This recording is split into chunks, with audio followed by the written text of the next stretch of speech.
नेगी और आप देख रहे हैं गांव तक लाइव।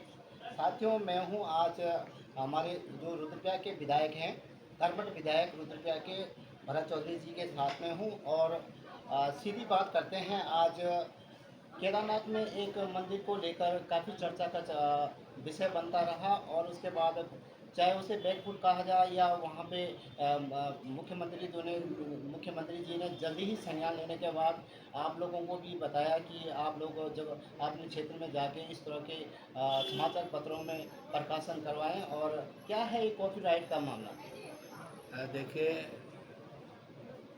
केदार धाम हो, बद्रीनाथ हो, गंगोत्री हो, यमुनोत्री हो, उत्तराखंड की पहचान इन चारों धामों से है। उत्तराखंड की पहचान देवभूमि के रूप में है और पिछले दिनों जो कुछ गलतफहमियां चुनिंदा लोगों के बीच में उत्पन्न हुई थी, उनको दूर करते हुए उत्तराखंड सरकार ने, माननीय मुख्यमंत्री जी ने बहुत ही स्पष्ट कर दिया है कि कोई भी व्यक्ति, कोई भी संस्था धामों के नाम का दुरुपयोग करते हुए न तो किसी तरह का ट्रस्ट बना पाएगा, न किसी तरह की संस्था बना पाएगी और न ही इस तरह के मंदिरों का निर्माण किया जाएगा जिससे इस तरह की कोई किसी धाम के नाम का दुरुपयोग होता हो। तो मुझे लगता है कि अब इन बातों को लेकर के सारी चीज़ें बहुत स्पष्ट हो चुकी हैं। माननीय पुष्कर सिंह धामी एक धार्मिक प्रवृत्ति के व्यक्ति हैं। उनकी गहरी आस्था जो है वो उत्तराखंड के धामों में रही है और देखा गया है कि वर्ष भर में कई कई बार जो है वो धामों की यात्रा करते रहे हैं। और अब जो ये पेटेंट कानून के तहत उन्होंने ये निर्णय लिया है, ये बहुत ही स्वागत योग्य कदम है। ये कैबिनेट में आ चुका है, एक्ट बन गया है, कानून बन गया है। नहीं, देखिए, ये कानून पहले से है, लेकिन इसको कानून के दायरे में लाया जाएगा, नियमावली बना करके जो पेटेंट इनका करवा करके जो पेटेंट एक्ट है उसके दायरे में लाया जाएगा। केदारनाथ नाम से मंदिर नहीं बनेगा, ट्रस्ट में बनेगा, कोई भी कुछ नहीं। जी, बिल्कुल, कोई भी इस तरह का मंदिर, ट्रस्ट या संस्था नहीं बनेगी जिसमें धाम के नामों का किसी तरह का इस्तेमाल अनुचित तरीके से किया गया। केदारनाथ के तीर्थ पुरोहित लगातार विरोध प्रदर्शन कर रहे थे और चार धाम की महिमा के बारे में बता रहे थे। आज मुख्यमंत्री स्वयं केदारनाथ आ रहे थे, लेकिन मौसम खराब होने के लिए स्थगित हो गया।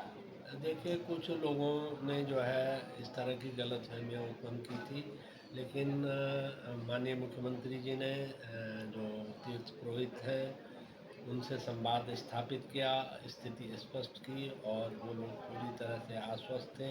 उन्होंने मुख्यमंत्री के आभार व्यक्त किया है और इसके लिए मैं जो हूँ तीर्थ पुरोहितों का बहुत बहुत धन्यवाद करना चाहता हूँ। विधायक जी, हमारे यहाँ जो श्रावण का महीना है वो 16 तारीख से शुरू हो गया, लेकिन कल से पूरे देश में कांवड़ यात्रा शुरू हो रही है। जो फैसला मुख्यमंत्री द्वारा दिया गया है, क्या आप उसको सही, कितना उचित मानते हैं? बिल्कुल, बहुत ही उचित है। मैं समझता हूँ कि किसी को भी, और ये कोई नई बात इसमें नहीं है। आप देखते हैं, चाहे आप राशन की दुकान पे चाहे चाहे आप जिस भी दुकान पे जाएँ, वहाँ पे अनुज्ञापी का नाम जो है बाकायदा उसके साइन बोर्ड में लिखा होता है। और जब नाम बदल करके कोई व्यवसाय कर रहा होता है, आपत्ति उस बात में होनी चाहिए, अपनी पहचान छुपा करके गलत फ़ायदे के लिए, अनुचित लाभ के लिए अपनी पहचान छुपा करके अगर कोई व्यवसाय कर रहा है तो वो गलत है, न कि अपनी पहचान सार्वजनिक करने में किसी तरह की कोई गलत बात मुझे नज़र आती है। ये किसी को नहीं कहा गया है कि वो किसी धर्म विशेष की दुकान से खरीदारी नहीं करेगा, लेकिन किसी भी ग्राहक को ये जानने का हक है, उसका भी अधिकार है कि वो ये जान सके कि जिसके साथ वो व्यवसाय कर रहा है, उस व्यक्ति की पहचान क्या है। आप बात को लेकर कह रहे थे कि ये गलत निर्णय है। देखिए, कांग्रेस ने जो है हमेशा विरोध के लिए विरोध किया है। उन्होंने कभी भी एक कंस्ट्रक्टिव अपोजिशन के रूप में काम नहीं किया है। मात्र सरकार के हर कदम का, चाहे वो कितना ही उपयुक्त क्यों न हो, उसका विरोध करना ये कांग्रेस ने अपना परम धर्म बना लिया है। और इसी की वजह से आज कांग्रेस को इतना खामियाजा भुगतना पड़ रहा है। उत्तराखंड की जनता ने उनको पूरी तरह से नकार दिया है। 5 लोकसभा सीटों पे भारतीय जनता पार्टी ने ज़बरदस्त जीत हासिल की है और आने वाले 2027 के चुनाव में भी हम 2017 को रिपीट करने जा रहे हैं।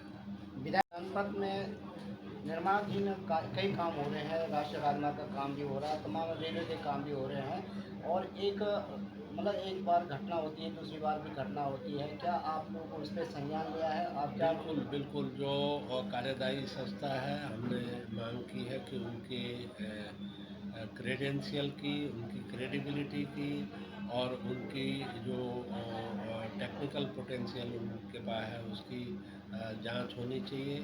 और जिस तरह से तकनीकी खामियों के चलते पुल कोलैप्स हुआ है, गिरा है, वो बहुत ही चिंताजनक है, बहुत ही निंदनीय है। इससे न सिर्फ क्षति हुई है पब्लिक एक्सचेकर को, बल्कि अनावश्यक रूप से जो है वो मार्ग निर्माण में भी विलम्ब हुआ है। तो निश्चित रूप से इसकी जांच होनी चाहिए और जो कार्यदायी संस्था है उनके क्रेडेंशियल भी देखे जाने चाहिए कि वो इसके लिए कैपेबल है भी या नहीं। विधायक जी, मेरा आखिरी सवाल है।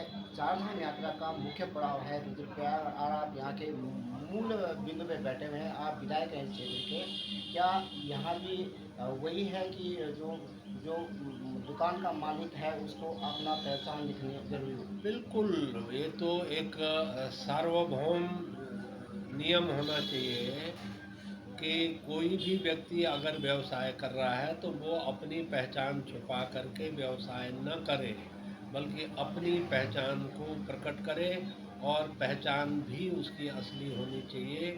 वो डिस्गाइज करके अगर बदनीयती से व्यापार व्यवसाय कर रहा है तो निश्चित रूप से वो दंडनीय अपराध होना चाहिए।